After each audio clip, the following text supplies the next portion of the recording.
hell is that? This is the hell you have created for yourself. I'm just standing up for my rights as a consumer.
Well, hello, and happy Thursday, everybody. How you doing? Thanks for being here. You know what we do here, a little bit of this. Hi, Billy Mays here with another fantastic product. Yeah, we're here to show you some absolutely fantastic products, fantastic campaigns, and some fantastic people, creators. But before we get to that, I want to say a quick hello to everybody. Pale Rider is in the chat right away, dancing away. Good to see you, my man. I hope you're still here. If you're not, I know you'll drop back. We got Wookie in the house. I'm just calling you Wookie, man. I'm not going through all this Pope stuff. I'm not doing it. But thanks for being here, brother. Always good to see you. Riding Cardinals in the house. Good to see you too, my man. We got to get you back on here shortly as well. You got an awesome campaign to pimp, and I want to see it do very, very well. Dragon Multimedia is here. What's up, my man? Good to see you, brother. Yeah, also can't wait for the relaunch of your campaign as well, my friend. Marinus is in the chat. Why? I don't know, because he has the link. Maybe he's in bed. He's having one of those delicious chocolate ice cream bars that he just can't resist. We'll remind everyone shortly, Marinus. Don't you worry. Hey, what's up, Black Rose Comics? Good to see you, my man. We got Zach here as well. Thank you for stopping in. Right now, I'm going to say hello to NyRiam, our awesome co-host. What's up? What up? I'm dying. I'm hungry. Wow. So it's a little unnecessary. We'll go get some food. You didn't expect that intro, right? Well, I'm hungry because Solion isn't in the chat again, and I kind of ran off of those delicious little thingies. Well, you're out. You're all out of them already? Yeah, of course. They were out like in a week or so. Yeah. Wow. Well, I'm sure he'll be back sooner or later. Little Ma is just delicious. Okay, Did you say Wilma is delicious? No. Never mind. All right. Well, that's quite enough of that. Hello, everyone. Thanks for being here. Johnny Cage, thank you for being here, too. He says she can't have stream pizza. Of course she can. No, that's only Red's privilege. No, that's not true. We have white privilege and we have red privilege. She's trying to pretend like there's some kind of underclass in the gays community. Not true at all. Don't fall for it. Of course. Baloney. No, what are you talking about? What underclass are you talking about? It's not like you're claiming that I'm from third world country, right? No, not at all. Okay, good. But yeah, on that note, let's say hello to our first guest. Hey! We got Adam in the house. What's up, man? It's been a while. How you doing? I know it has been, and it's good to be back on. And my kind of feeling about the gays community is that the whole thing about it is underclass. You know what I mean? There's only an underclass in this here, right? We are the rebels, right? Well, not in the gays community. You mean The like gays everybody community is is cheering the for the rebels. underdog? Yes, we are the underdogs. But not for long. Not for long. Pretty soon it's going to be an overclass. We're going to come in there and make everybody wear masks and take shots in the arm, and we're just going to do our thing. We're going to lay down the law and mandate. And gonna be riding on a right. high horse. Very high Because horse. when in doubt, just force people to do what you want. That's how to bring Exactly. them together. That's how they're gonna like. That's how you bring unity. Well, here's Rodge a thought of that. here's a perfect example. We just shamed Marinus in the chat, and here he is. He showed up. That's how they're gonna like. Boom. And if you didn't know how the highest horse is called, it's called giraffe. Hey, how you You doing? Yeah, all right? Marinus. You all right, Marinus? You seem like you're on a bit of a lag. Yeah, so must be better. So, can you guys hear me? Yeah, you're good, man. Nice Awesome. background. Yeah. Yeah, you're. Yeah, I No, use very some slick. cheap software that I get for the free code. Let me adjust my camera. So Yeah, here we go. just so you know, I got bullied into bullying you to come over here. Yeah, you pressured It's me. top down bullying. Damn it. That's just how we roll. Not really. Of course. So how you guys doing? Well, very well, sir. Yeah, we're good, man. We're good. You know, I'm. I have a couple of commercials I'm producing right now, which is always fun. One's for a video game, which we can't talk about because you can never talk about video game stuff, and one is for Square for the little device you put on your phone so you can run credit cards. So Oh, it's all look fun. out. Oh, nice. Yeah, imagine these things probably come in really handy at cons these days. I would That imagine. is right. I mean, the mobile Square, the mobile way to charge people. That's the future, right? Yeah, absolutely. Yep. But you know what? I mean, what else is the future? That would be these fine products that we have to offer. And right now, yours is Kids and Monsters. Wow, well, that was a pretty good segue. Very, very good segue. Oh, thank you. I try. Wow. So I'm not sure if you're familiar with the new format that we do here. We'll just run down a list of Please. questions, and each question, I mean, we're going to do an intro for each one. For example,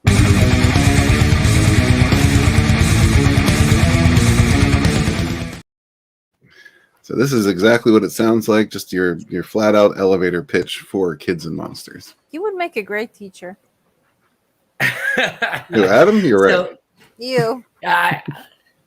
so Kids and Monsters is the tale of three troubled teens from the crumbling town of Lovelock who find monsters in their backpacks and get pulled into this ancient war between beasts and monsters that mirrors their struggles at home. Mally and Gatsby, their parents, are on the verge of divorce. Their world is about to be split in two, and they begin to see cracks in the world where the red beasts have started to rip the world in two. Because there are two worlds, the one within and the one we know, and the red beasts are trying to rip them apart so everyone will be miserable. So at the core, it's a metaphor, right, for these kids, teens trying to cope with their potential parents' divorce. And that plays out in a supernatural war with monsters and beasts. Now, do they have to be red beasts, Adam? You're right. You're right. For this, we would just call them beasts. We'll move that red. We'll No, it's step okay. away. It's okay. Take Red it is as a notoriously, it's stereotypically mean and evil and hateful, which isn't always the case. That's all I'm saying. Such as red gaze, I understand. Correct. Yeah, man. Stop. You should Yeah. take the beast comment as a compliment, you know. Yeah, that's true. And it is When a you tell hostile somebody, color. You're such a beast. You know. Yeah. Total beast. So you can see this is Gatsby here on the cover. And this is his monster. It's coming out of his pack, Gren. And these backpacks are, I kind of reference them to like genies and lamps, right? Because in the world within, the monsters live in backpacks like genies do in lamps. because inside Adam, the backpack is their I gotta castle. stop you for a second Oh, because you're please. jumping ahead on the format. Dang, I didn't realize. I thought I was still in pitch land. I was waiting for question 2. No, it's all good. Underdog is playing your rebel. Well, yeah, I try not to just like rush you through it and be like, all right, get out next. But I was waiting for the hammer. Okay, ready. okay, well, the next we want to talk about you, sir.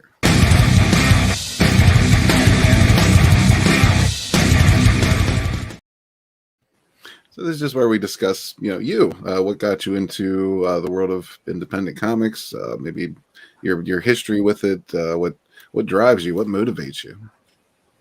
Yeah, so I write and direct television and film for a living, and I've always had a love of comics since I was young, and I was doing Six on a Plane, and I remember there was this day that Sam Jackson came to set, and he was reading Brian Azzarello's 100 Bullets, and I know this sounds like this really woof-wooey story, but it's true. And he sat down, and I was like, man, what's he reading? Because I figured if he's reading it, it's definitely cool enough for me, right? And so I went out and bought Brian Azzarello's 100 Bullets, and it changed my whole world about comics and about stories that were not about superheroes. And that was my real love. Not that there aren't some great superhero stories, but that really exploring this other world outside of that, which got me into smaller presses and indie comics. And then I'd been working on a book called The Eight, just on my own. I thought, someday I'll publish this comic while I was making television. And then when the pandemic hit, I'd had 5 issues done. I said, you know what? It's time to really launch this because my TV show has been canceled, and that was my time. So that was my journey into comics. Yeah, and speaking of, I'm about halfway through The Eighth, and so far it's magnificent. You got a great story there. Is that still available? That is still available. So if you go to giftedrebels.com, that's my Shopify store. And because I'm trying to be a proper publisher, so it's not just campaign to campaign. But yeah, you can buy that there. You could also buy my next book, The Kill Journal, there, and my tabletop role playing game. So yeah.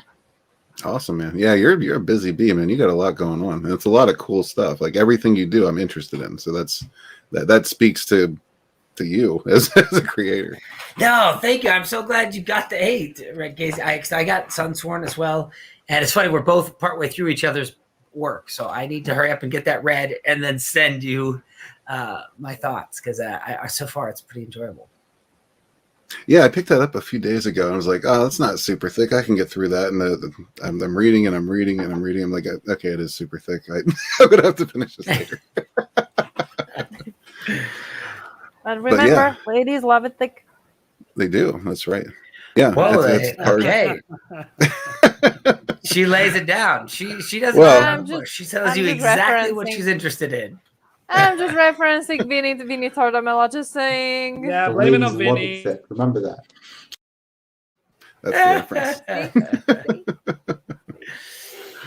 All right, so now on Dark Side, this is cool to be in the chat with you, because I think I've been responding and commenting on your posts for ages, and it's a good time. And this is the first time that we actually meet, face to face. Well, yeah, I'm giving you the platform, so this is your campaign, so the floor is yours. So that's why I'm, not showing my ugly face. So it's all yours, man. But it's great to see you. I actually here in IRL, if you know what I mean. So that's great. And Adam, he's actually lying. He's either eating an ice cream or just doing something. No ice cream. It's in the middle of the night for here, so no ice cream here. He's probably doing nude squats again. Yeah, I'm working out a lot, so that you could be right. I didn't want to imagine that. I'm sorry. But Adam, you're making great comics, and this is new for me anyway. I mean, you're doing a lot of great, but also different stuff. And maybe my question, I'm not sure if that Red Gaze questions is also, what motivates you basically doing different stuff instead of, going, doing the same comic, volume 2, volume 3, volume 4, et cetera, et cetera. Why you changed the format? What's the reason behind that?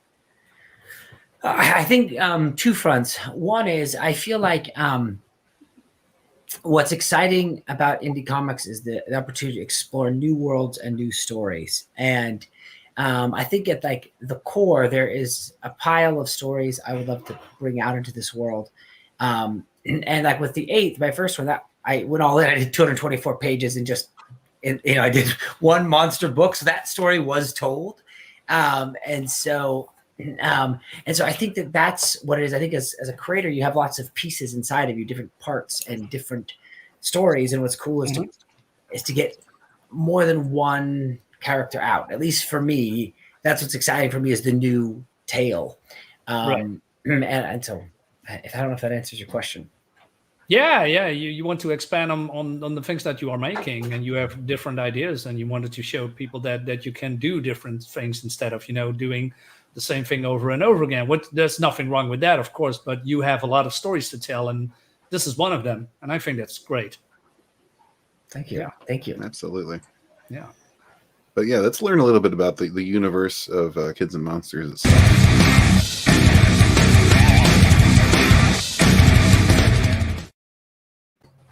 Now, you delved into this a little bit with the pitch, but can you give us a more broad perspective of the kind of universe that you're pulling us all into with this story?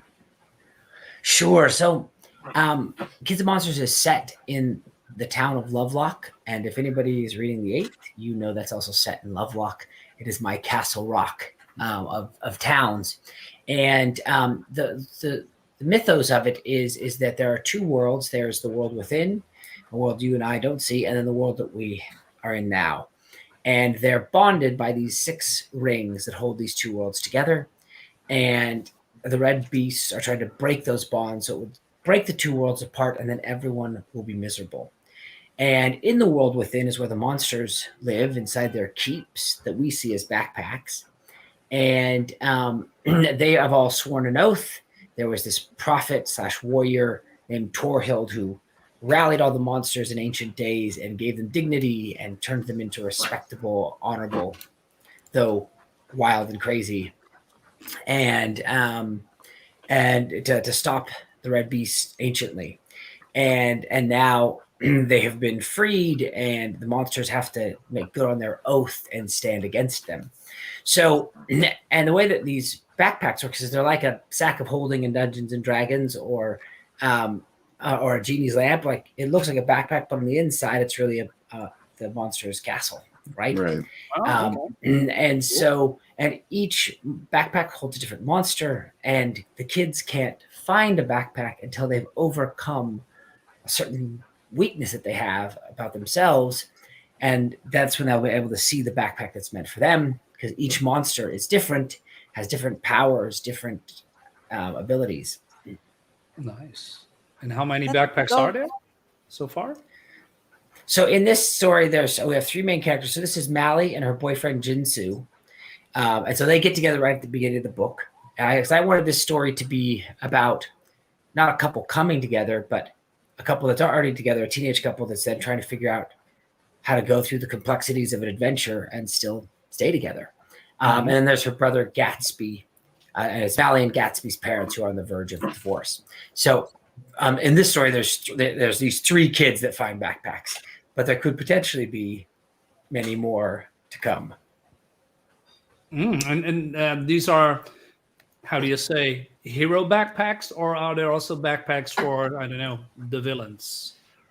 No, so the villains are not in backpacks. They live in the Red Keep, where the red beasts are, which is this obsidian monstrosity. And they have within the world within, they have a section of the territory that they control and own. And so they are not in the backpacks, just the monsters. Nice. Very cool. Yeah. Let's take a second and say hello to some folks popping up in the chat. We got Frog G here. Hello, Frog G. Good to see you, my man. Frog G is the man. He absolutely is. Creators Outlets in the house. What's up, man? If you haven't subscribed to him, go do that. Darius Munchausen, what's up, my man? Good to see you in the chat as well, sir. Awesome one. It says Castle Pack. Yes, absolutely. Thanks for being here, brother. David Feeds here as well. Hello to you, sir. David. Thanks for popping in. Pale Rider's talking nonsense again. Is there a dyed with a beard and a red dress? A dude with a beard and a red dress. Well, that's your IP, Pale Rider. He's not going to rip off your IP. Come on. Can you imagine Chris in red dress carrying a red backpack with some kind of red monster coming out? I can imagine Chris in almost any situation. Oh my god, poor Chris. We got Riot Kitty here. What's up, Riot Kitty? Thanks for being here. Says, oh, it's the Monsters in Backpack story. Awesome. Yeah. That's right. So yeah, let's learn a little bit about the heroes of this story.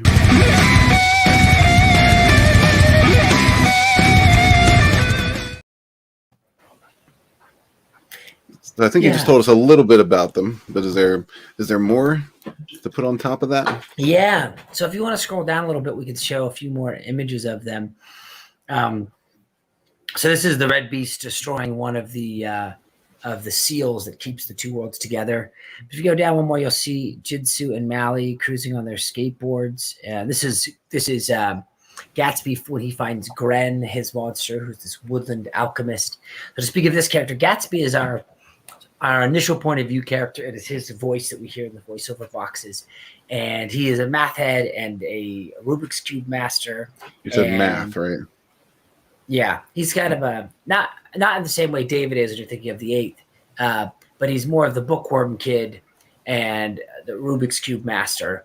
Whereas his sister Mally is super aggressive and she's kind of coping with her parents' issues through anger, right? She's getting in fist fights at school, whereas Gatsby is kind of the quiet thinker. And you can see his monster is Gren, who's one of our major characters in the story. And he's like an alchemist, right? You see those potions on his belt. So he's a monster. He builds potions that can explode. Yeah, he's got an interesting design. Mm-hmm. Cool, right? Yep. This is Maxi Dallow at his best. Here is my artist, and Mike Spicer is the colorist. I know we were talking a little bit backstage. Mike Spicer did Wonder Woman: Dead Earth. Amazing colorist. Yeah. I love the popping of the cloud at his feet, like poof, like a genie, and right? Yeah. You get it. You get it. That's really a nice detail that it's visual. It's really appealing to me like that, poof.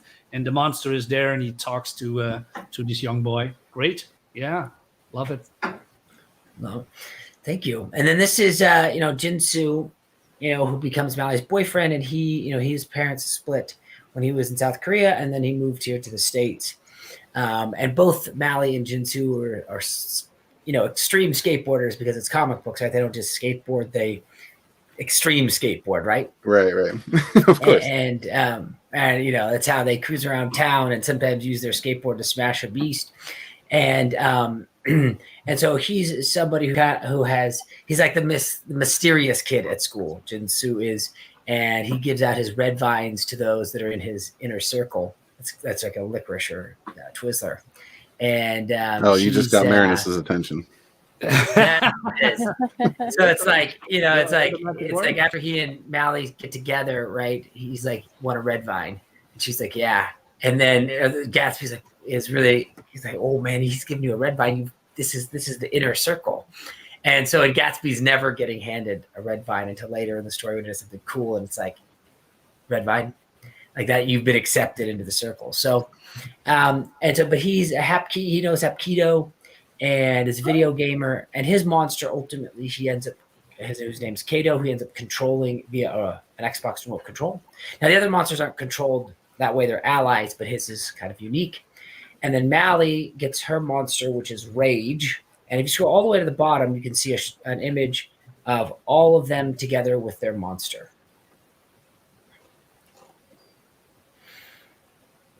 Oh, man. Yeah, I really don't want to scroll past all that. I should have probably moved this image up to the top more, but you can see there they are. And her monster is Rage, and she's this ogre berserker with this massive spiked ball that just wants to crush things. Those are our hero characters, and I guess we have our villains as well, the Red Beasts, and then give me 1 second. Their henchmen.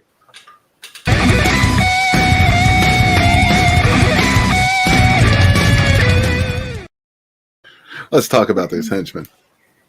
Yes, let's talk about the henchmen. So we have our arch villain here, and who is the owner is the master of the Red Keep, and she has these henchmen. One of them happens to be Gatsby's math teacher, who's also a cultist, because all math teachers are. Teachers are course they are. evil.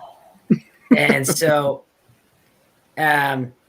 so, what's happened is she is that he is the go-between, right? He's the person in the world above who helps bring the beasts through. He can use his magic to rip holes in the earth and pull the beasts out. And so the rings are hidden in a combination of the world within and the world above. And so they maneuver back and forth. And so I think that the core of what the villains want is the villains want everyone to be miserable, right? Like themselves, if you will. It's definitely a villain thing to do. Yeah, absolutely. And you've been seeing the red beasts up there, so you've been getting a good glimpse of them, but those are just like the drudges of the red beast, right? Those are like the henchmen, and you're right. There's also red beasts there's a Hydra red beast, and they also get bigger and scarier. But those are like the foot soldiers. I'm just looking at that huge ball, right? And that the gray dude is holding. Right. I'm just wondering, like, can you imagine if something like that would drop on your feet? Right? Well, that's what she does, is she smashes the red beasts into pulp. Right? I know. I was just imagining the pain, like You just zeroed in on this one thing in the picture. She's like, oh, that would hurt if it fell up. This is a large ball. Yeah. Yeah, it's like, that totally ruined my day. But it shouldn't. Right. What's up, Scott? How you doing, my man? Yeah. Thanks for being here. Hey, Scott. So yeah, is there anything else you would like to kind of go over or discuss with this campaign before we move on to the wild card question? No, let's get a wild card. All right.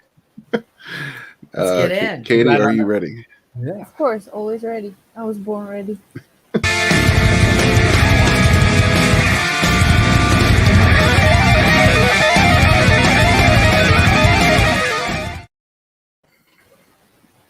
These questions go to the depth of your soul, Adam. Totally. I'm ready, Woodgaze. I am ready for my soul to be challenged. Okay, here's your soul question. What would be the coolest animal to scale up to the size of a horse? What? Wow, what would be the coolest animal to say? I think what would be the coolest animal would be a squirrel. Because I always see them running along the power lines and then leaping into the trees. And imagine if you had something the size of a horse, but that nimble. That would be cool. Could scale up the side of skyscrapers and buildings, leap off. Like, would you like to ride a squirrel? I would like that. You wouldn't. Yeah, that's a good answer. Yeah. I like And then it. if you have the flying squirrel version, even better, right? You can glide. You can leap off cliffs now. I can totally see the next comic book happening, the flying squirrel Yeah. the size of a horse. Yeah. It's going in there. In fact, there is going to be a monster that is the flying squirrel horse With combo. squirrel armor. You should make some kind of turn for the Aladdin, Aladdin story, but except instead of the magic flying carpet, there will be like a magic flying squirrel size of a horse. I like it. I like it. Take it, it's yours. That was one of the best answers I think we've ever had Yeah. to one of these goofy questions. That was also one of the least goofy questions too, so that could have something to do with it. All right, thank you very much, man. I know you got things to do, but can you tell us what's up with these before you go? Of course. So these are. I wish I had it with me. I met my in-laws today, so I don't have them, but I have it. It's a collectible figurine. It's a one of a kind. It's a single sculpt, hand painted, a true original collectible. There's only one on earth like it. And so I did that with the 8th, if you remember, Red Gaze, and I wanted to do that again. Yeah. I felt like that's something fun. So this is large. This is 6.5 inches. Yeah, this is okay. Gotcha. Wow. Yeah. And so it's not this guy, it's this guy. And it's something that you can put on your mantle. It's something that has true collector's value. And I feel like with these campaigns, there's something really special about that. Hey, Phil, how you doing? What's up, Phil? There's something special about them and the chance to get a piece that is a one of a kind. Yeah, absolutely. Wow. Yeah, there's only one of these on Earth. Yeah. And it could all be yours.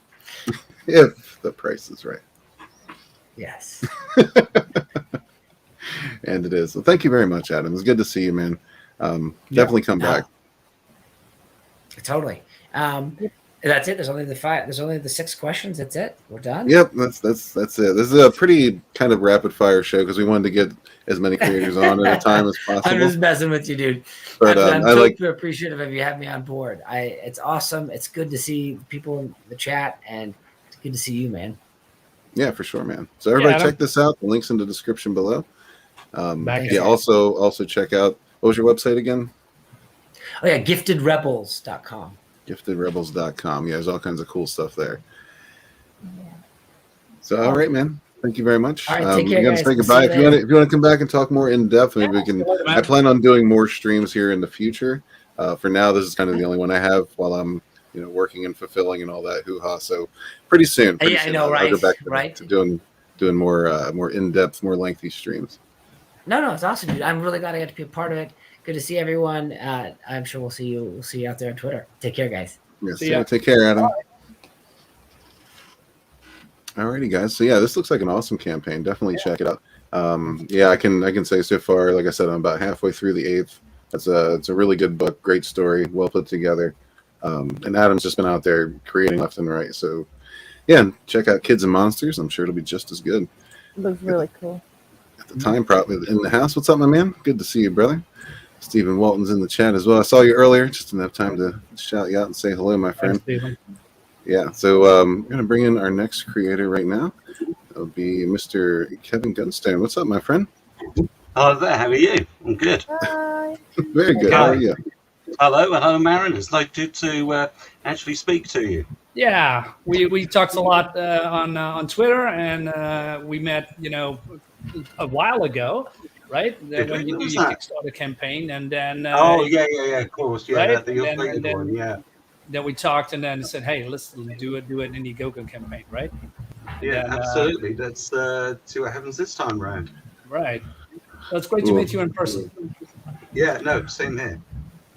I'm going to have to apologize, guys. I got a parade going on right outside of my house right now, so it's going to get really noisy.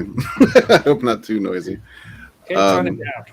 I have some Don't worry, we're just going to be dancing in the rhythm of it. Say what? I said that don't worry, we're just going to be dancing in the rhythm of it. Yeah. Well, last year the Halloween parade was really lame, so that's why I'd rather be doing this. But oh, good, you don't hear a parade. Awesome. That's exactly how I like it. It's not a pride parade. I mean, again, maybe it is. I don't know. I'm not witnessing it, but could No, be. Sporking, it's not Gays Month anymore. Whoa, calm down. It's supposed to be a Halloween parade, but you know how they throw everything in there these days. Kevin, do I have the right campaign? Just want to make sure because I'm all over the place tonight. Yeah, no worries. No, that's good looking good. This is Future Primitive, magazine number 1. So we're going to hit you up with the first question.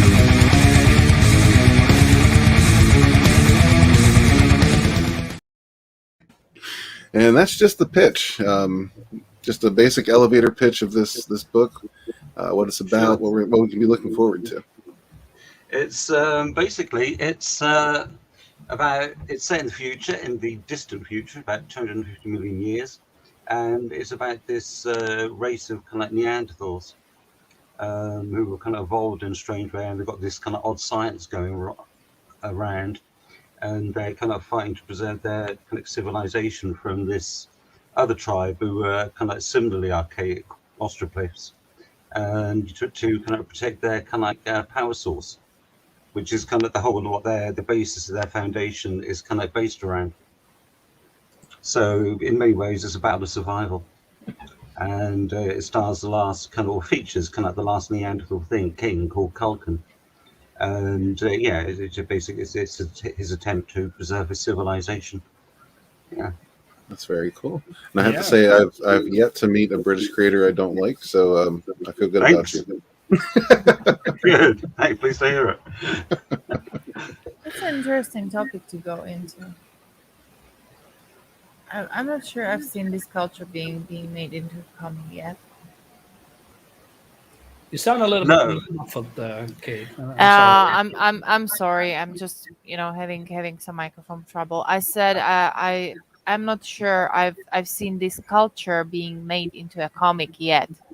No, well, I think that's one of the things that appealed to me, because I've always been interested in kind of Aztec kind of myth and kind of mythology and kind of legends, and also kind of the whole kind of like style.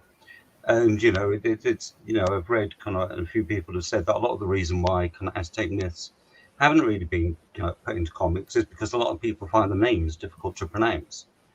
So although this isn't kind of this is a world, or at least this kind of part of it, which is kind of very much based around that kind of style, that kind of look, those kind of buildings, and also some of the myths. Although I've kind of like used, because what we do is, apart from kind of telling kind of the story in the present, we also have kind of like some kind of long passages that look back on the history of this kind of civilization, which is told in kind of like cave art, which kind of reveals their myths and kind of the story of their civilization.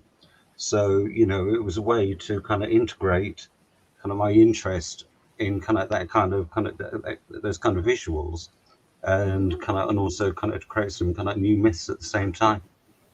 Right. And that's a fascinating idea. Are you sacrificing people on top of those pyramids?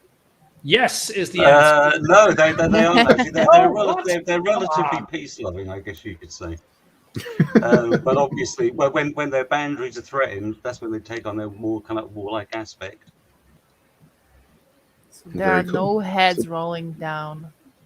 Yeah. You just crashed my childhood. You missed the mark, man. Could get a bit apocalypto, but yeah. Not yet, anyway. Not yet.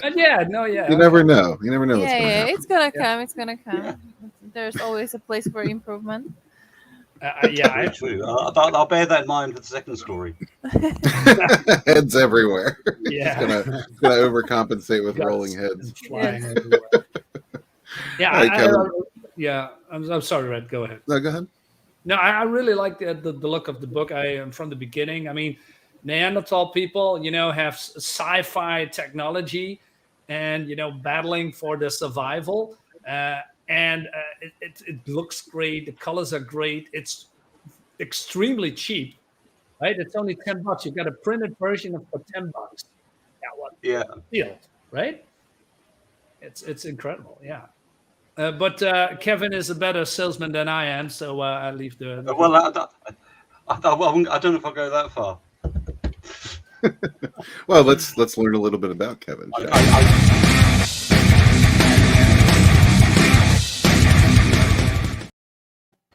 Sorry, Kevin, I totally cut you off with that. But we want to talk a little bit about you, your background, your interests, your motivations. What brought you to this point where you said, "I'm going to tell my story"? Okay. Well, I've written comics for a long time, on and off for kind of over 20 years. And I started out kind of after I left kind of university, when I had something in Negative Burn. Then I started doing some kind of warrior nun stuff for Antarctic, which led on to me working with Ben Dunn. I did Mangaverse with him for Marvel, and then did a series for Image, and then I kind of gave up writing for about 8 years, during which time I spent all of it DJing house music. So it was a bit of a kind of career change. But after about 8 years, I've gone to my 40s, I thought, well, I can't kind of carry on like this for the rest of my life, otherwise I'd be dead in a ditch somewhere. So I thought, I think it's about time to start writing again. So that's what I did. And Future Primitive is one of the things which has come out of it, as has a series I did for Amigo a few years ago called Planet of Demons, which I was quite pleased with. We did kind of Future Primitive originally for Marcosia about 6 years ago, but we've always wanted to do a sequel. But the kind of money that you'd make from somebody like Marcosia just wouldn't really be able to do it. So we managed to get the rights to it back a year or two ago, and we thought, we think that by kind of crowdfunding it, That'd be the way that we can kind of carry on and tell more stories. Yeah, absolutely, man. And that's I'm glad you did. This looks killer. Are you sure there's no sacrifice in this? Yeah, I might have been wrong. Looks like it. It's not heads. It's like basically whole people. Yeah, no, that's kind of illustrating one of the first sequences. They have this thing in this kind of Neanderthal world. When they're kind of picking a new leader called the Ordeal of the Cave. This kind of thing I made up, whereby all these infants are kind of put in a cave, and the one who actually survives is the one who's then kind of named leader, and that's him kind of just after that. Oh my god! It reminds me of a Lion King. I knew it. I knew you were going to say that. Yeah, funny enough, I've never actually seen the Lion King, so there's something I've always managed to avoid. Have you seen that GIF actually? Pardon?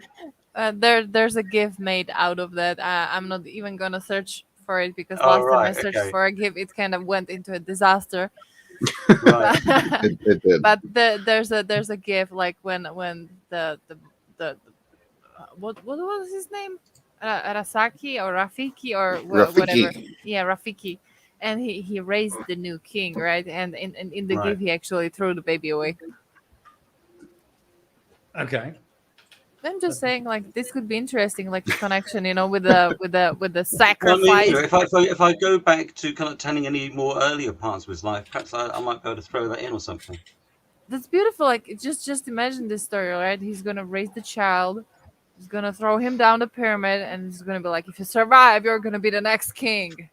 Yeah, absolutely. No, that's a horrible idea. But yeah, let's talk a little bit about the universe itself.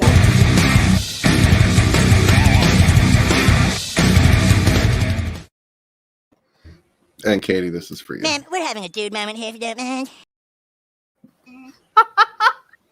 So yeah, let's get a little deeper into the universe itself of Future Primitive. Like how much are we delving into the past and the future and the present, like mixed into one?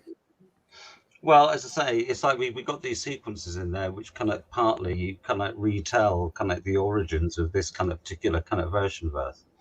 And it all starts off, well, this world is transformed, or this Earth is transformed by a supernova explosion, some kind of like tens or hundreds of thousands of years earlier. And it's kind of one of the reasons why kind of humans disappeared, and all these kind of archaic races suddenly started appearing on Earth again. And what it is because it's set so far in the future, like 250 million years, is when the Earth is one big supercontinent again called Ultima Pangea. And so you've got all these different kind of parts of the world which are now kind of quite close together.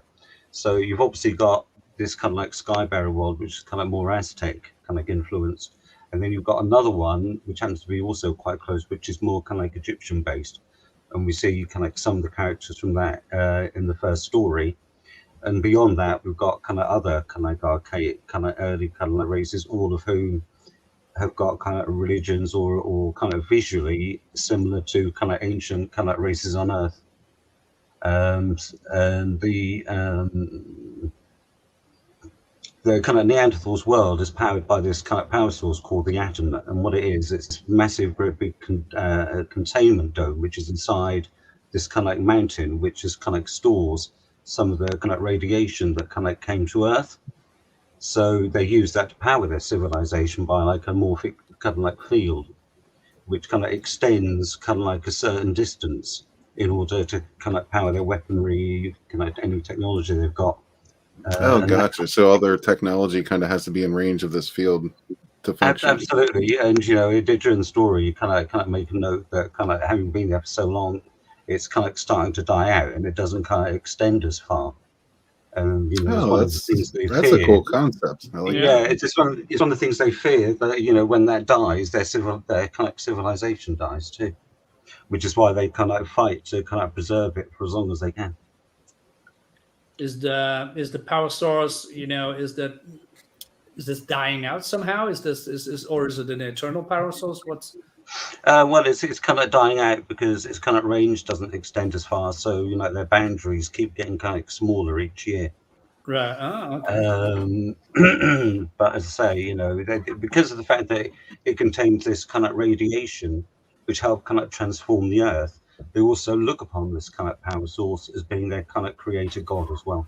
Okay. So So, what happened when so it's an object of worship. Yeah.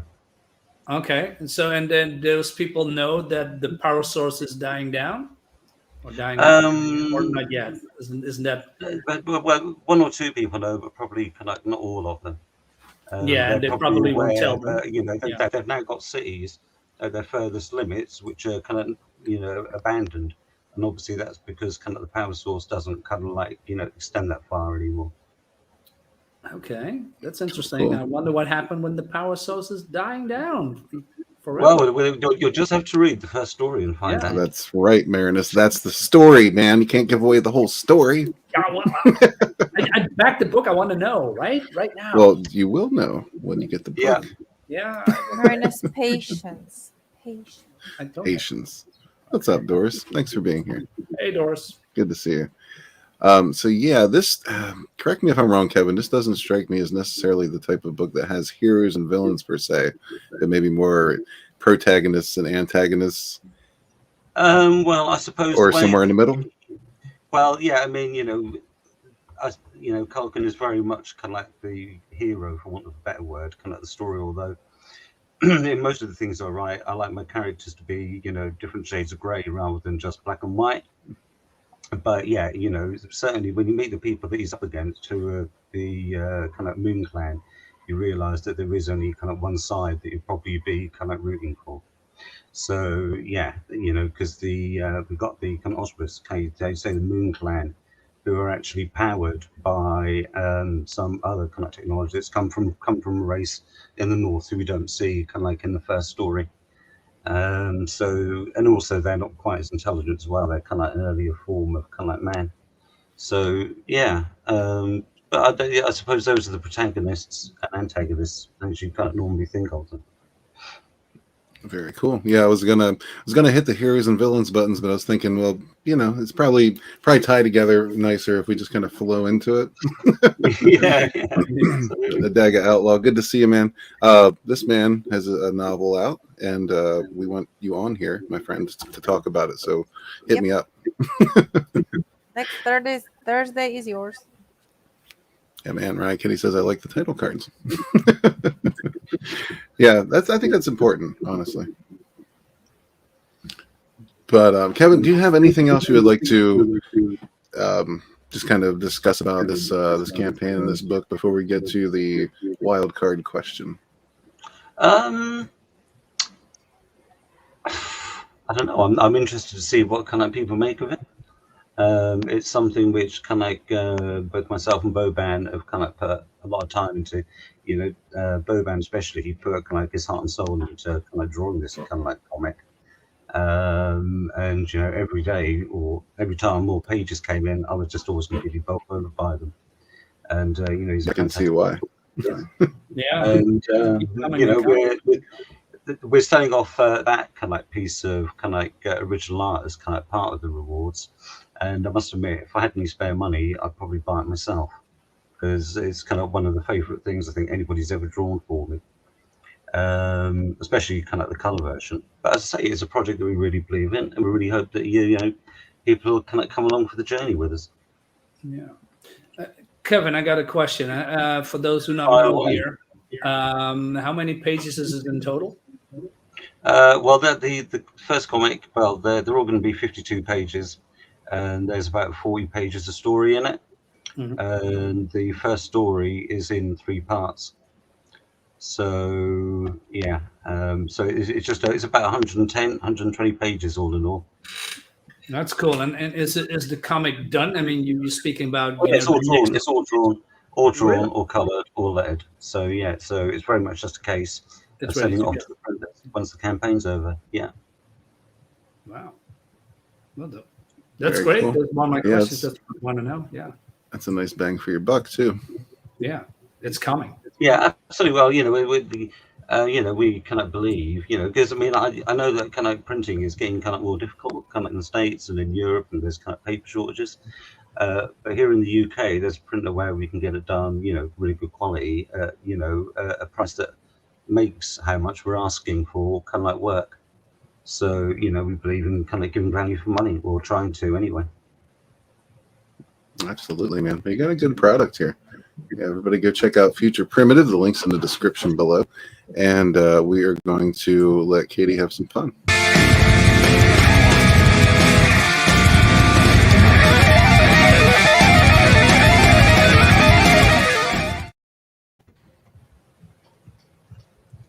Potato. Which one is gonna be? Sorry? Is that the question? No. What? No. That wasn't the question yet. Okay, the question. Yeah, I think this one would probably fitting you the best, considering the story that you just told us. And your question is, what kind of secret society would you like to start? Well, sorry, I didn't hear that. What kind of secret society would you like to start? Ah, right, okay.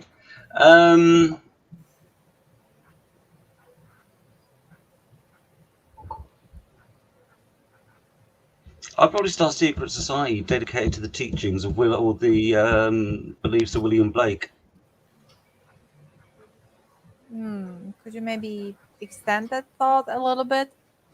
Well, because he very much kind of created his own kind of like religion, kind of like based on kind of like other things, and he just came up with some interesting kind of philosophical ideas, I suppose you could say, that were kind of taken from a lot of different sources. And I'm very much kind of like into that. So I suppose if I was in a secret society, it would kind of probably be something based around those. An intellectual society. I suppose you could say so, yeah. Intriguing. Okay. Well, Kevin, you're under absolutely no pressure to answer this, but Time Prophet is asking which part of England you're from. If you don't want to answer that, you don't have to. I'm in Brighton, down on the south coast. Nice. Very cool. Home of Fatboy Slim. Well, he also loves William Blake. So there you go. You have a member already. And he even has the avatar that's kind of fitting the. Yeah, he does. Yeah. Bobby Campbell's in the house. What's up, man? He says, everyone, we're at 10 days till Halloween. Oh, yeah. Oh, yeah.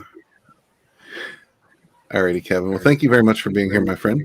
No, thank you. Appreciate it. It's been good to meet people. Absolutely. Yeah, guys, check out Future Primitive. It's on Indiegogo right now.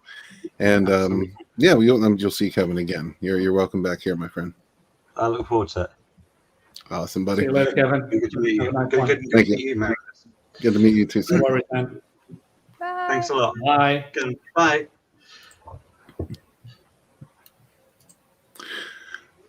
Alrighty. So I'm gonna flip a coin here. That's okay. Now we're gonna talk to Dirk and Murph. Hello. What's up, guys? How you doing? Hi. Yeah. Dirk, you're muted. Hey, how are y'all doing? Very good. How are you? We should have let him go. You shouldn't have. It would have Just went my for a mouth long moving. time. Yeah, maybe next time, It would look like a puppet. But you guys are working on Ballad of the Celestials. Yes. Well, I guess I'll just I'm not going to play it. I play these too much. Can you guys just want to give us an elevator pitch for this? I need to change this up a little bit. Sure. And we actually have it posted here on this page, but I'll read it where it's. And my cat, of course, is on me right now. So, but before the ancient flood, continents are connected, mankind is divided, and the Celestials are perched in wait. Because of this, an evil force arises to conquer the earth. Mare and his small group of warriors encounter this evil and are thrust into a crisis that will disrupt the fate of humanity. Very cool. Now, this book is currently in the sign-up stage. So, guys, click that link and sign up so you get notifications when the campaign goes live. And are you guys offering anything special for people who sign up for the campaign? Like Yes. secret perks or anything like that? Yes, it's all on Derek's shoulders. It actually is. We're offering a free sketch card for those who sign up and back the book. And then eventually, I don't know, we might add some more to that. We might add some more goodies for those who sign up ahead of time. Wow, free sketch card. That's pretty nice. Yeah. Oh. Was that a real cat? It is, yeah, I'm sorry. That's why I don't have my video on. It kind of sounded like a cartoon. Good thing his camera's off. Let's just put it that way. Oh, whoa. Those are the best sounds. Come on. And it was cute. Well, yeah, all cats are cute. I don't care what anybody says. So you cat haters out there, cats are wonderful. Yes, they're all assholes, but they're still wonderful. Wonderful. So before we get started on the project and the book itself, let's talk a little bit about you guys.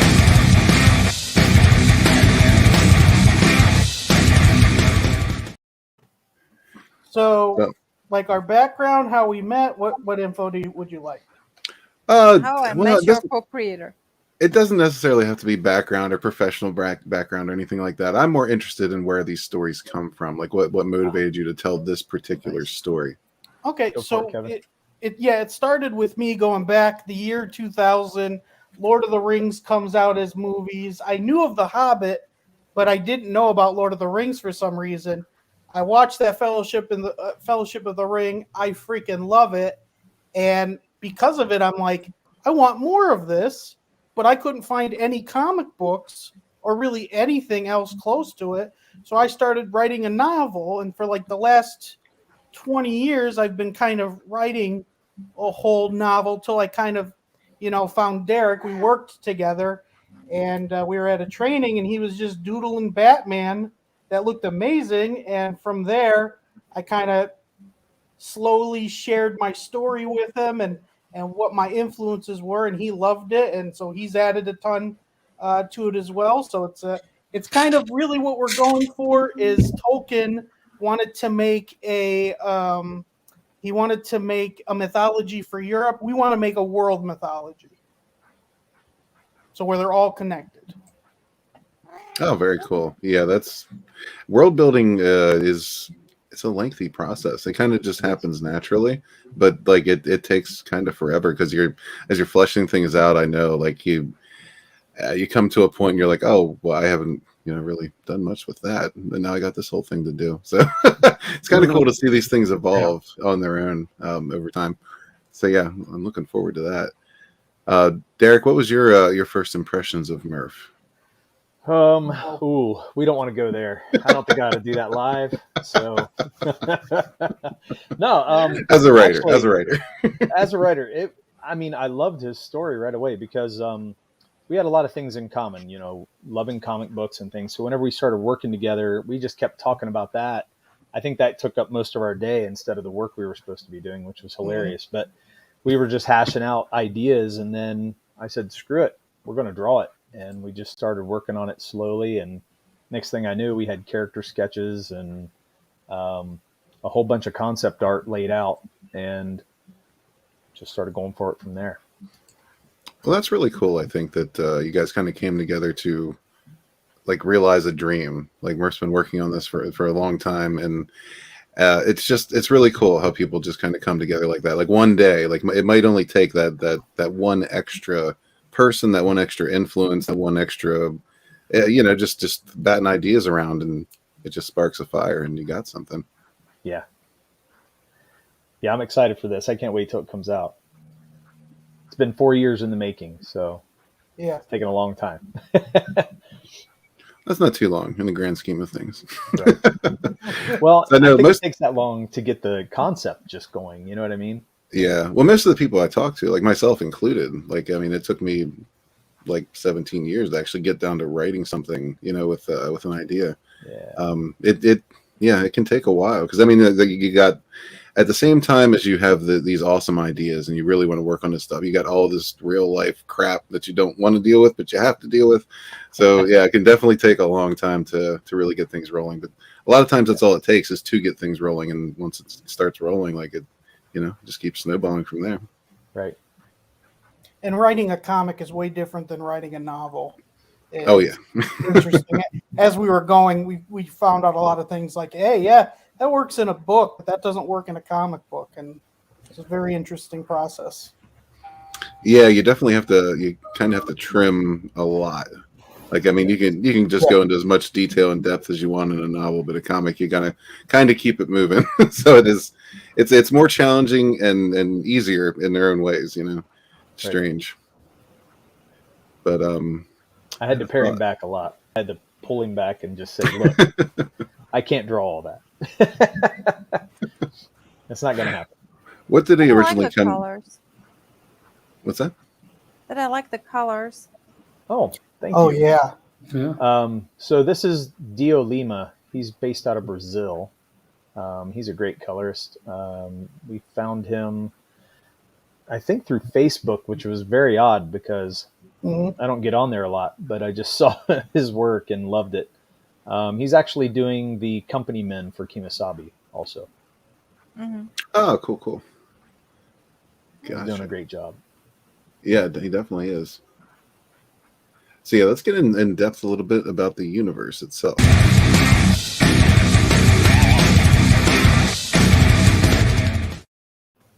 So, like we said in the pitch, you got Pangea, so everyone is very close. You have a lot of kingdoms, and I would say a lot of it is, think of like Odysseus, think of all your mythology. That's kind of what we're keeping it with every culture, and it gives us a lot of room.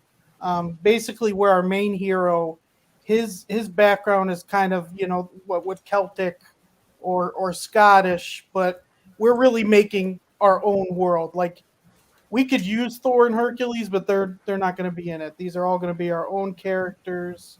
The Celestials, they're a whole thing into themselves, even though they're in the background right now. But it's a world full of different religions, different cultures, different weapons. Their technology is a little bit better than what you would think, but nothing like guns or anything like that. There is magic in the world, but it's not like Harry Potter where you can just do whatever you want. There's always a cost to it. So whether it's magic or maybe something more supernatural, there's always a cost. You're not going to see stuff time. Gotcha. You don't just get to spit out a killing curse without some kind of nonsense involved. Yeah. What would you like? Right. What would you like to add? Who, me? Yeah. Well, I was going to say some of the characters that we're going to make up in here are kind of going to be a basis for some of the mythology that you might already know that exists. It might be a reason for some of that existing in our world, which is kind of cool, which is why we're saying we'd like to bring in the mythology piece into all this and connect it throughout the whole world.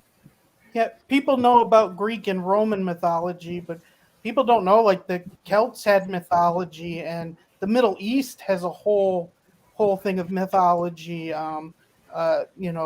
Jews have mythology books that aren't in the Bible. So there's really a whole world of stuff that's out there that we kind of can dip our pens into. Yeah. Absolutely. Right. Absolutely. So we might see some familiar and not so familiar faces. Yes. Yeah. Exactly. Gotcha. That's always good. I enjoy when people take existing lore, existing myths, and just kind of mix it up and make it their own and involve it in their own universe as well. Mm-hmm. Yes. And probably also a few maybe less familiar myths. Yes. Yes. Yeah. Yeah, like I was saying, the Middle East, a lot of people don't know about the different mythologies that are there, whether it's the Ottoman Empire or the Sumerians. Not a lot of people know everything with that. Or again, the Hebrews, they had their own mythology as well. Yeah, there's a lot of names people know, but they don't necessarily know a lot of the lore from those cultures. Right. And then the Celestials are kind of our own thing as well. So right now they're in kind of the they're in the back right now. It's more about our our heroes, but as it goes on they'll be more and more involved. Very cool. Well, let's talk about your heroes a little bit.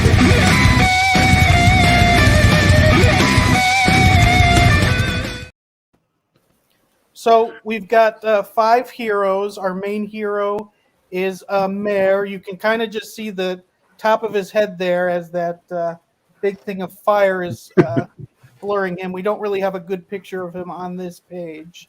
But if you scroll down, you can see 3 of our other heroes. There's all their heads. And is it down or is there... Derek, do we have another picture where you can see all their faces? At the top. Up? It's at the top. If you see one right there. You see 2 of them right you can't there. really see them though, but there's... Yeah, if you scroll all the way to the top, they're all facing us. Yeah, I think it's quite visible. Yeah, so there. The interesting thing here is Mare. He's a great warrior, and his family have a kind of legendary history. And as he's went through the different cultures or different armies for his own path, he's met these different individuals in different cultures, and they've kind of come along with him as he was going and doing his own thing. So, Mare's the leader. Second in command then would be the female you see on our left. Her name is Zune. If Mare's not around, she's second in command. She fights with patience. She kind of lets people come to her. Then right next to her is Chiru. Yeah, Chiru. He's kind of the heart and soul of the group. He's funny. He's kind of everyone's little brother. He's not a great fighter, but he makes up for in other ways. He's kind of the gopher that's always going for things, setting for things, cooking, helping any injuries. And then next to him is Adelburn. He's the oldest of the group. He's probably the closest to Mare.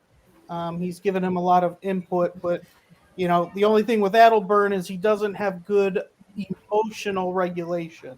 So if he's angry or confused, he's not a good problem solver during that time, where Zune's kind of the opposite of that. She's always got her head on tight. We've got a 5th character that you don't see in any of these, Sabra. And of the 5, he's kind of the more of the loner. He's kind of the arrow guy. He's always going to be in the background, kind of helping. Yep. And again, these characters, Derek's kind of helped me, even though I had things set up. Derek, you could say some things that you like about the characters. Yeah, I mean, one thing you have to keep in mind with Mare is he's a wayward son, and he's been away. And so the story opens up with him coming home, begrudgingly coming home. And when he comes home, that's when he's swept into this battle. And so, he's kind of not really felt like he's had a place in the world. So he's moving along, and he's found all these other guys of similar values and similar thoughts, and they're thrust into this whole thing together. So there you are. Very cool. Hello, Frankie Nose. Good to see you, man. Always good to have Frankie in the chat. You never know what he's going to say. Did you notice his avatar? He's totally going for the Halloween. I did, yes. He's, yep. It's an excellent avatar. But, yeah, let's talk a little bit about the people that these fine folks might have to face.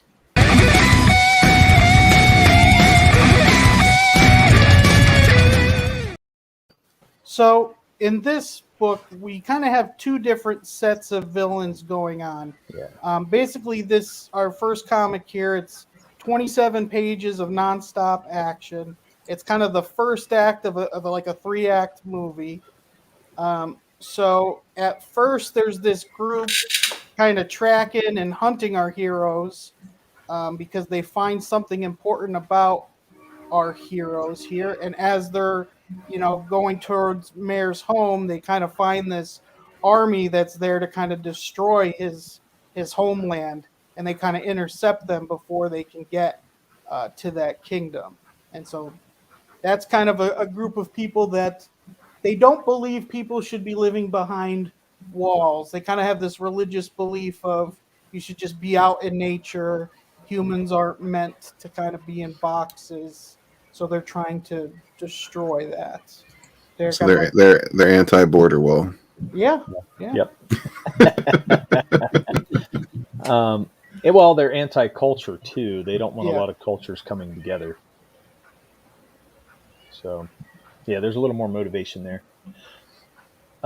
So, if you scroll down a little bit where you see the fire, that's one of the villains. You can't really see his head very well, but you see his weapon. He's kind of the main villain of the first book, I would say. Yeah. And he's found these ways, or this way to make these lanterns of fire, and he throws them at people with like they have blades on them, able to cut people. So it's a lot of fun. Kind of weird. He's real slimy.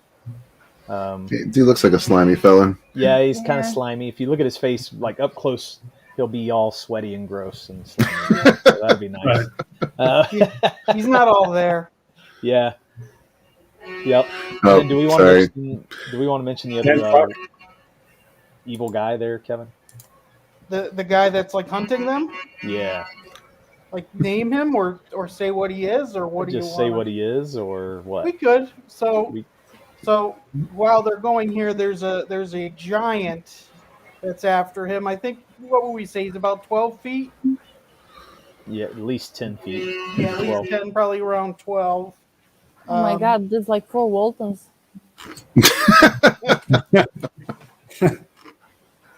And so you kind of do see him come in here a little bit, but it's, Derek said, that guy above's kind of the main villain. He's kind of the one that Mayor has a good couple pages of one-on-one combat with. Yeah.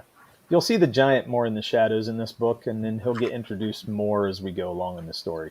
So we want to kind of tease people with him as we go along, and then he'll be more fully revealed. So we didn't want to put any images up of him. Right. All right. Well, to address Frankie here, yeah, I said at the beginning of the stream there's a Halloween parade going up like just a street over. So apparently we've come to the horn honking phase of the parade. I love it. I apologize for that. Yeah, that's great. If we could only get the candy, man, that's what I want. Oh. Like the 18-wheeler full of candy. I would love that. Yeah. Let them throw out the That's window, a lot man. of candy. Open your windows up.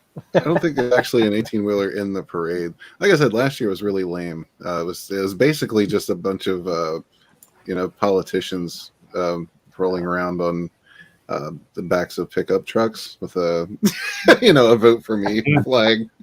That was most of the parade last year. So I figured, I could probably just skip it this year. Yeah, and apparently they are compensating this year. Like yeah, you don't see that every day. And here it is in my living room. Yes. Yeah. You have an 18-wheeler in your living room? What? Well, it sounds like it. Guys, I unfortunately have to check out. It's 2 after midnight almost. I'm beat. I need to get some sleep. Yeah, I feel you. Tomorrow. Well, Marinus, real quick, I know you got some stuff coming up. You want to talk about that real quick while I mute so people can actually hear you? What? What? Like what? You got some shows coming up? Yeah, Tuesday, right? Are you coming or not, by the way? Well, just put me right on the spot. Why don't you? Yeah. Hey. It depends on the time, because I have another show that I usually attend on Tuesdays, but possibly. Yeah, it was more like I'm not really very organized when it comes to doing shows, and this is my first shows in, I believe, months or so. So I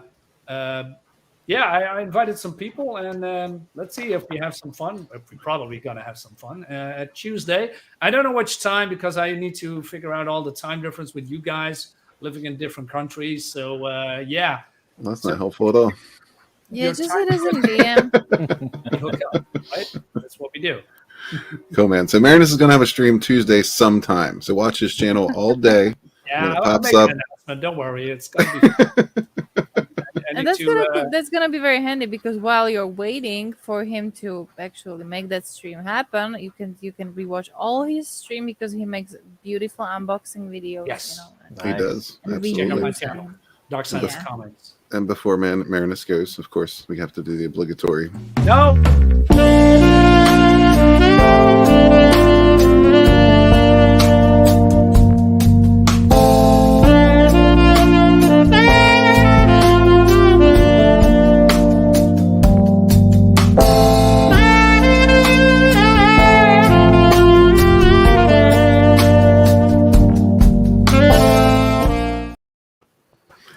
Thank you I for wish being I here, could Marinus. blame you on your own show, man. To think that he almost made it.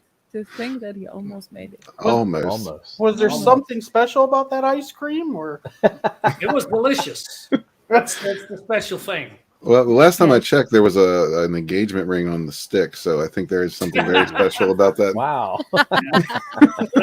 That's Marinus. You either see him eating ice cream or being locked in a dungeon, so you can just, One of the imagine. other. But I can guarantee you that ice thingy you're never, ever, ever gonna see again. It's one in a lifetime, so you get the footage, treasure it while it's hot. And one day I'm gonna get you, Red. Trust me. It's never not gonna be hot. So I should just assume that every invitation from you is some kind of trap. Well, yeah. Well, maybe. Well, Chris wants to know if that was a golden gay time. I'm not even gay. So. It wasn't golden. It's a brand of ice cream, Marinus. Oh, I didn't know that. Listen, how could I know, man? I'm living in another country. I can't know everything, right? No, it was actually some kind of licorice covered in chocolate, so that's cool. Really, it's a real thing. What Chris said. Golden Gate time. That's a real thing. Yeah, Google it. No, I won't. I'm going. Probably not the thing to Google, man. That's what I'm going to do. You know? Have a good night, Marinus. Yeah. Like some beer next time. You should always. Hey guys, have a fun here. Guys in the chat, thanks for watching. Hit the like button, share the video, like the video, this video, and I see you guys next time. Bye, guys. See you, Marinus. Thanks, buddy. Bye. And before we continue, I would just quickly like to point out that I'm so very happy because we crossed the 30 likes mark. We're at 31, which is amazing. Oh, very cool. Thank you, Thank everyone. you. Yeah. Much appreciated. Frog G says, I don't think it was golden. No, it was more, it's definitely brown. Milk chocolate, I think. Man. Let's do the Joker. let's do the Joker. Yes. Yeah, NyRiam's on a schedule too, so I should probably move it along. Yeah, let's do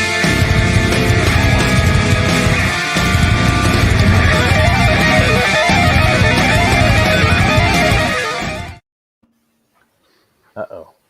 So yeah. I have actually 2 questions because there are like 2 of you. So Oh boy. Okay. let's go with dirt. Okay. What would be the worst thing for the government to make illegal? Worst thing for the government to make you what? Illegal. To make illegal. Ooh, the worst thing for government to make illegal. Oh my gosh. There's so many things. golden gay time. Yeah, that's one of them. Come on, no worst advice. thing. I mean, it kind of already happened here. I would say like beer. We already had prohibition though. Oh my God. Where are you from? America. Oh my God, I'm never coming there. Well, we have it's beer over now. It's over now. Yeah. did it about 100 years ago, and it was a disaster. It was a total disaster. Okay, fine. I might come there. Okay. Yeah. You can get your And drink the second on now. question goes to Merv. And Can I have the horse question? No. What would the world be like if it was filled with male and female copies of you? Male and female what? Copies of you. Copies of me? The whole world was just male and female versions of you. Oh my Of god! Murph, like Well, the Murph and females would Murph. be gorgeous, Oh shit! and the males wouldn't stand each other. Oh boy, nothing would get done. It's true. Nothing would get done. It would Aw. just be. It would first generation die out. It'd be dead. But at least the females would be gorgeous, right? Oh yeah. That is awesome. That's awesome, yeah. It's not something I want to ever see though. Gives you chills thinking about it. Well, you never know. Cloning's in the making. Yeah, it is. Yeah. Oh man, that'd be so boring though. Like you'd get sick of yourself. Like you'd be like, okay, I heard that A joke. lot of people do that already. Yeah. Cool. Well, you guys have anything else that you would like to tell us about Ballad of the Celestials? Do you know when you plan on launching? Yes. We're saying mid to late January, but I'm hoping more of the mid. But that's what we're looking at for right now. All of the art is finished in the inking. We just have to color it and letter it, and then print the book. So very cool. That's a good way to start. Absolutely. Yeah. It looks good, guys. See, everybody go sign up for Ballad of the Celestials. The link is in the description below. These guys got a killer project they're working on. It's going to be coming to you in January. So look forward to that. And thank you guys for being here. Appreciate it. Oh, thanks thank you for having us on. It's great to meet you guys. Yeah, good to meet you too. The best thing that would be the size of a horse would be a German Shepherd. That would be awesome. Riding German Shepherds would be great. That's why I wanted the horse question. Well, they wouldn't I have don't to think jump up you on can you. beat the squirrel though. You'd rather have a horse squirrel than a horse German Shepherd? I don't know. Yes. That's a tough one. If it's I don't know. if it's a flying squirrel, yes. Wouldn't the German Shepherd like put your head in his mouth? I'd be afraid of that.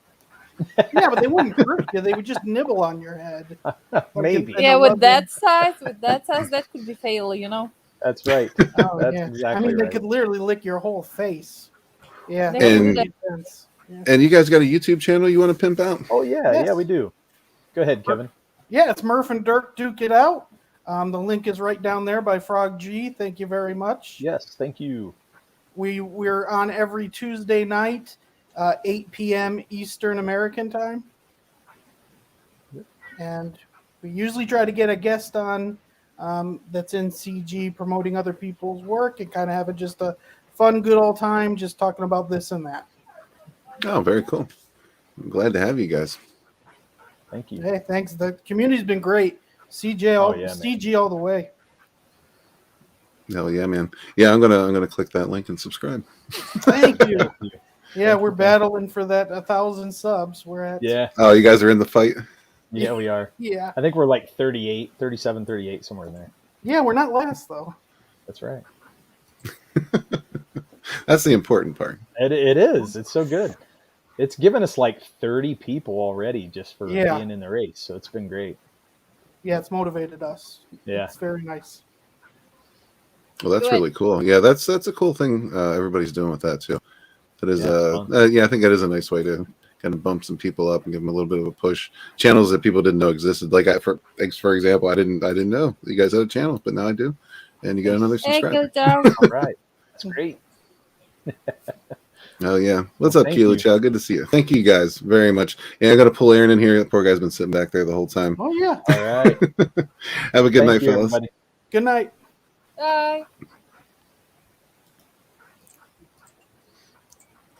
Alrighty, and without further ado, Aaron, I apologize, my man. I'm sorry it took so long. Thank you for being here, brother. No, you're fine. It was actually pretty fun looking at all the projects. But yeah, you got Wolfbane Comics. You don't have a live campaign right now, correct? No, not until 2022. I was actually planning on redoing the one I did a couple months ago.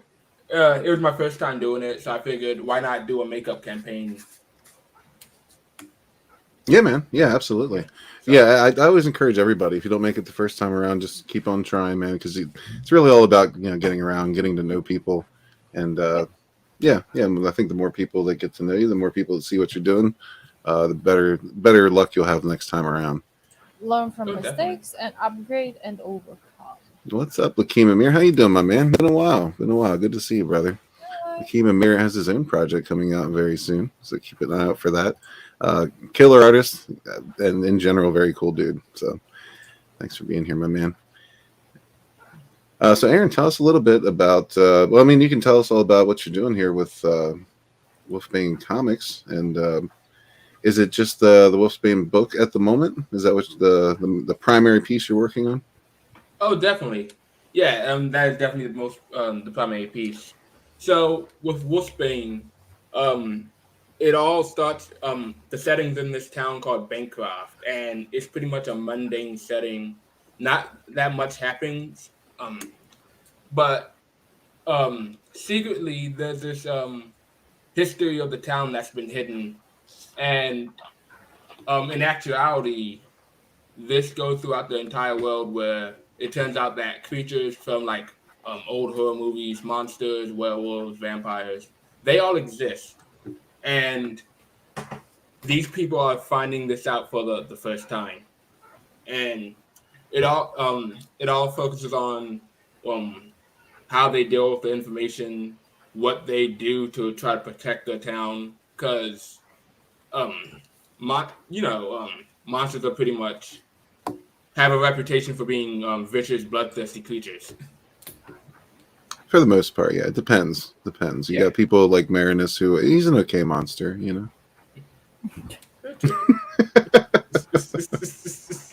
Poor Marinus. Poor Marinus, I know.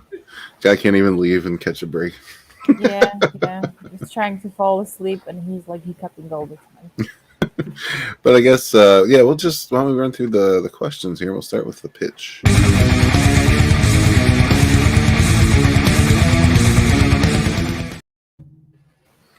So what would be your elevator pitch for Wolfsbane? Okay, so my pitch would be, it's a horror, it's a noir mystery / horror story that focuses on crucial elements that explore the human mind and psyche. So it also while also adding a twist of monsters. So pretty much I wanted this book to be a sort of talking point where we explore what it means to be human, what truly makes someone a theoretical monster, and what separates them from actual monsters if they were to exist today. Gotcha. Yeah. Cool. And Really cool. kind of telling this story through the lens of a detective? Yes, two. Actually, there's actually two coinciding plots with the thing. The first two characters, they're both detectives. They explore the mundane side of the world, where humans are just some humans are figuring out what's actually going on behind the scenes, and there's another set of characters that have unknowingly been a part of the other side of the world for quite some time, and it focuses on how they interact with people who don't know about them, and how they cope with having these extraordinary gifts that they can't really bring out to the public. Gotcha. Now, is there a series of events that kind of leads to a reveal of sorts where the public eventually becomes aware? Oh, definitely. So this actually goes in a couple issues in, but my bad. Okay, yeah. No, you're basically, good. Basically, it's there's this organization that doesn't really want things, to get let out. They're sort of like the FBI or the secret police, Right? And they think it would be better for things to be kept under wraps. But there's this other people that actually know the truth, and they're like, I'd say like they're more of a cult. In the future, you'll be getting to know a bit more of them, but they actually want the world to know what's going on for different reasons. Gotcha. And primarily in book one, does it kind of focus on the werewolf? Primarily in book one, it focuses on the detectives, because I want you to get a feeling of what the mundane is like before we go on to issue 2, where we get more of the werewolf, and how his story coincides with the others in the previous one.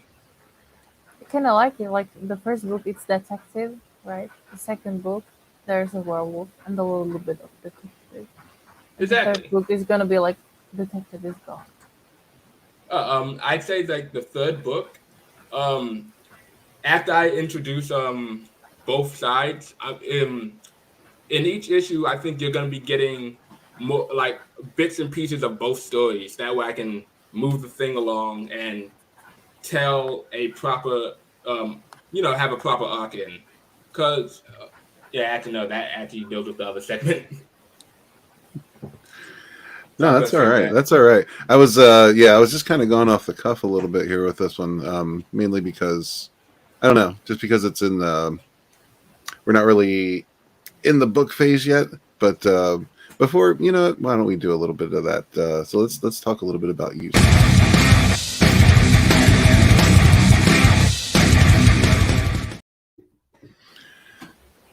So who is Aaron? What's your motivation? What made you feel the need to tell this story? Honestly, I'm just a huge crazy person when it comes to trying to write stories. It all started when I was like a little kid. We had this assignment. It was a pretty good one too. Pretty much you had this certain scenario that you had to do, and you had to put your own spin on it. So naturally, after that, I got into creative writing. I stopped for a while because I don't know. It was right before college hit, and I needed to either work on my projects or find a job and make money. Right. Yeah. Yeah, that pesky real world business always getting in the way, huh? Exactly. Always gets in the way of life. Definitely. So after that, I pretty much decided it's now or never, and I sort of got the inspiration from what's that thing called? One aspect of it was like horror movies and crime shows in general, like NCIS. I'm a huge fan of stuff like that. But now that I'm thinking about it, I'd have to give credit to that one movie, The League of Extraordinary Gentlemen, and how bad it was, and how I thought that, why is nothing connected? Like nothing fits well, like in the book. Yeah, it didn't really intermix very well. I know what you mean. It was everything was just kind of thrown in there, like like they were putting together the Avengers. Exactly. Oh shoot! Like the concept was good, and I really wish that stuff would work. For some reason, Hollywood doesn't know how to make a monsterverse in the current age. They really don't. That's the truth. I mean, they've even tried to reboot a new Universal monster universe, and it just didn't work because they suck at it. Exactly, and it's a shame too because I heard the Invisible Man was good. I actually didn't even see the Invisible Man. I should. I mean, it's free. I can watch it anytime I want. I just haven't. That's what I mean. Like they generate a lack of interest, which is not exactly what you want when you're trying to sell. Exactly. Yeah. After I decided get done, the project took about 3 years to write. Right now, the book is 99% done. I already had a Kickstarter campaign. Actually, it ended last month in September, so I'm just working on the fulfilling stage then, and then we'll be moving on to two Wolfsbane books in 2022. The first one being this, number 1, and then number 2, the script should be done by the end of early 2022. All right, we got jokes in the chat. That's an interesting one though, because I used to hang out with these people who were very odd, and we were going through Walmart once in the movie section, and one of my friends was going through the movies, and he saw the movie Snatch, and he's like, "Oh, that's Snatch. I haven't seen it, but I heard it's really good." So naturally, that led to laughs among all, because the guy was kind of like the 40-year-old virgin type. I'm not gonna lie. Do you know what Snatch is about? I haven't heard of it. I've not seen it, to be honest. Okay. And there we go. Yeah. Now it's my turn, I guess. Well, let's talk a little bit about your heroes. I'm pretty sure they're it's the detectives in this first one.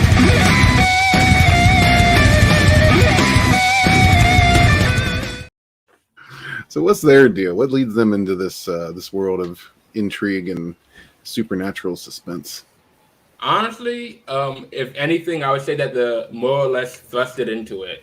Like, one of the characters, Detective Mulligan, he's the guy with the long trench coat. He doesn't know it yet, but he's actually been involved in this stuff for a while. It's stuff that has to deal with his past and how he became so obsessed with his need to solve crimes and help people on his cases. Because basically he used to be a family man, but all that changed when his wife mysteriously died in an accident. And Mackenzie, he's the other detective with the gun. He's basically he has reasons for being a detective too, but it's all completely it's normal related. So when he actually gets involved with this, he's just as shocked as the detective is, but he's actually going in this fresh. And believe it or not, there's actually we're introduced to 4 of the protagonists in the first issue. The second of which, I think if you go back up to the pages, you get introduced to the girl on the third panel. Her name is Morgan Whitley. And believe it or not, she's related to the supernatural side of things. And her whole thing is she's dealt with this life of trauma and abuse. And because she's so naturally gifted with what she has, I don't want to spoil anything for the second issue. But because she's so naturally gifted, it kind of put her in like the label of people gave her the label of a freak. So she's kind of trying to hide her gifts, and Right. yeah, and it's all her story is pretty much just her trying to find a way to become comfortable with herself while also dealing with what she went through. And Gotcha. And I assume that puts her in a position to help the detectives. Oh, yeah, definitely. I think that's definitely the case. And believe it or not, the final protagonist is the werewolf himself. So with him, I call him the Beast of Bancroft. He's basically actually no. Let's first talk about the werewolf, because with the transformation, I wanted it to be kind of unique.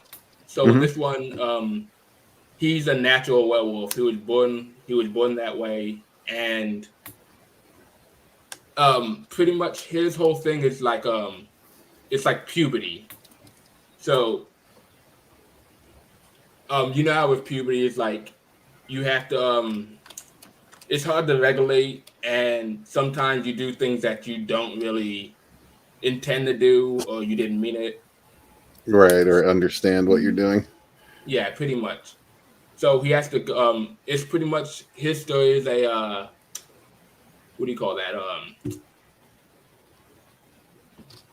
I can't figure out that word. It's he's pretty much learning how to grow up and go from boy to man. If that makes any sense. Right. Yeah, man. Just trying to get through it, get to the other side. Exactly. Gotcha. Well, what kind of villains are we going to be facing here?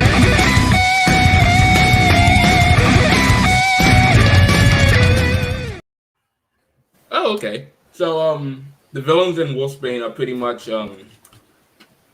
I want them to be like more or less so mirrors of the themes of the arcs that I'm giving, that I'm putting out there. So the first arc deals with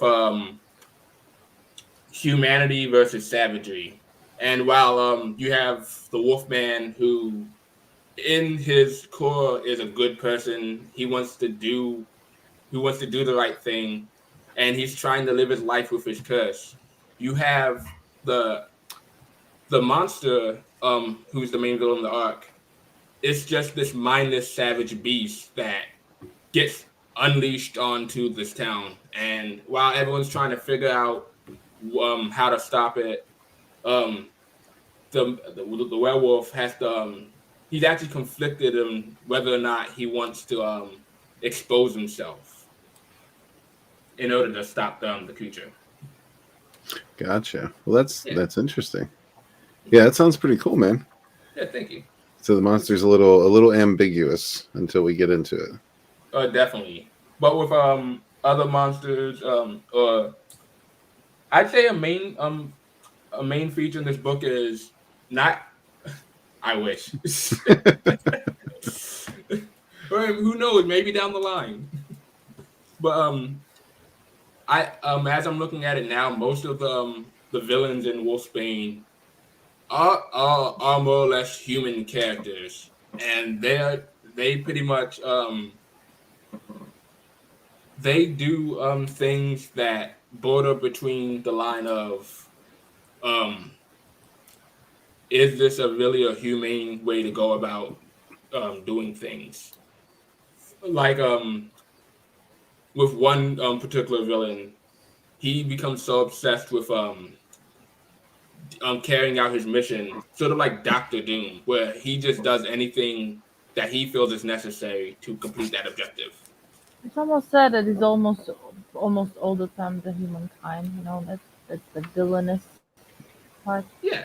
Yeah, well, that's, I mean, that I know this is escapism and fantasy, but that does end up being the case most of the time. There's usually, the humans usually are the monsters. True, but definitely, by the time you get to certain parts, there are some villains that are monsters, and they do wreck stuff. Like Chris Fisk, monster. Oh yeah, dude, you stole my sandwich last week. Wow, that doesn't surprise me at all. The guy has no shame. I'm just kidding. Chris is a really cool guy. But still doesn't have no shame. Well, of course not. And he shouldn't. Shame is for the weak. Yeah. Time Prophet says, I wonder why werewolves kill people. I mean, real wolves only kill when they get hungry.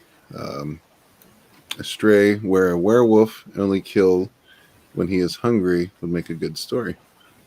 Oh yeah, it's kind of easy to explain, right? You have in human nature to kill, and like being it enhanced with the wolf gene that just makes you more bestial about it.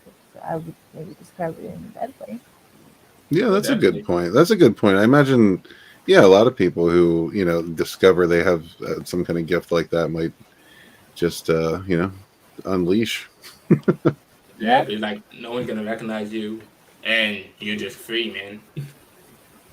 For example, in my story, when the unwanted transformation into the wolf is actually under very heavy emotion. Yeah. So there you have it. There you go. Yeah, Chris says, ain't no shame in my game. Yeah, definitely remember to hop on over to wolfsbanecomics.com, check it out, and just keep an eye out because this book's going to be launching again. Do you know when you plan on launching again, Aaron? Actually, I don't know. I wanted to do it sometime after either November or December. Because, 2022. So, I'm saying January or March is what I'm actually shooting for. Okay. Yeah. Very cool. All right, well, we're going to finish this up, with a wild card.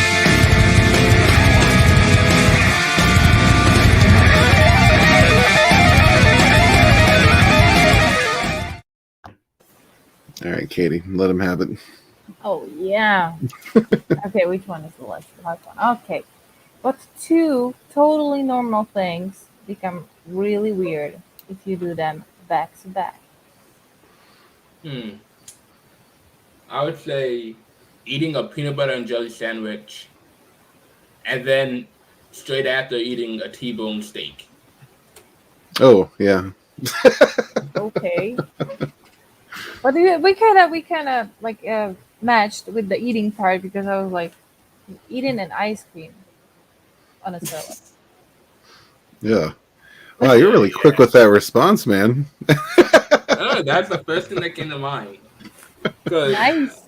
See, I automatically thought taking a dump and then eating, rather than doing it the other way around.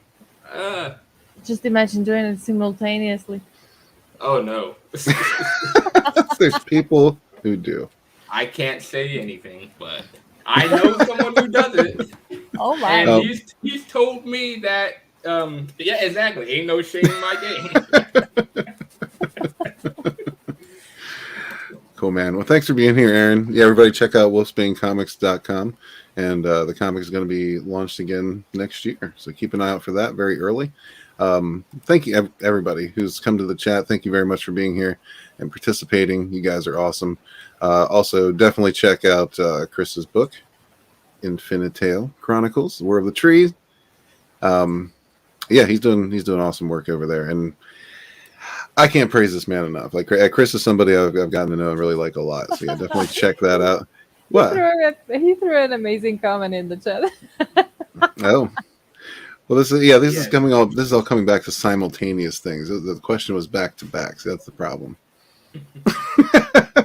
Maybe we'll have to have that question next time Chris is on. Okay, that's kind of still like back to back. Like, imagine just pushing a turd at you and then looking at somebody. All right, well, I gotta get going. It was nice talking to you guys. Thank you for letting me on the show. Absolutely, you too, man. Thanks for coming back. Anytime. Thank you, comics people. Have a good day. You too, brother. Yeah, man, we're gonna take it out. Thank you very much, Chris. Yeah, again, thank you all for showing up. I appreciate it very much. You guys are just awesome. You're the bread and butter of everything we do, be it YouTube projects, whatever. You guys are always out supporting each other. And us. Jelly, whatever. I don't know what it was. And jelly, what? Jelly bean, what was it? Jam? I don't know. Peanut butter and jelly followed by T-bone steak. Not followed. Just the tasty part, Let's stick with bread and butter. Yeah. But yeah, on that note, we're gonna get the heck out of here because Katie is like sleep deprived already, and she needs. Yeah, I'm delirious. I'm sorry, guys. It's all good. But yeah, I guess before we go, I should do this obligatory.